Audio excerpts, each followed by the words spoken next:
राज्यातील 11वीच्या ऑनलाईन प्रवेश प्रक्रियेत गोंधळ पाहायला मिळतोय।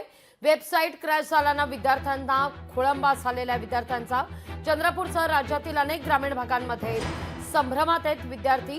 यामुळे विद्यार्थी आणि पालक त्रस्त होत आहेत। ऑफलाईन पद्धतीनेच प्रवेश प्रक्रिया राबवण्याची मागणी आता जोर धरतीये। माझी मुलगी आता जस्ट 10th स्टँडर्डला पास झालेले, तर मला ऍडमिशनसाठी प्रोसिजर जी करायची आहे त्याच्यामध्ये मी आता जी नुकतीच आता ऑनलाईन जी प्रोसिजर झालेली आहे त्यामध्ये मी मुलीच्या ऍडमिशनची प्रोसिजर स्टार्ट केलेली आहे।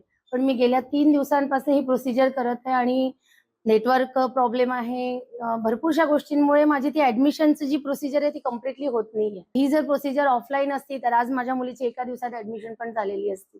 तर माझी हीच इच्छा आहे की ती ऑफलाईन ऍडमिशन करणं सगळ्यात बेटर आहे। नाहीतर मग या सिस्टमला तुम्ही इतकं चांगल्या पद्धतीने करा की मी जर आज ऍडमिशन करायला गेली तर माझी 2 तासात पूर्ण प्रोसिजर कंप्लीट व्हायला पाहिजे।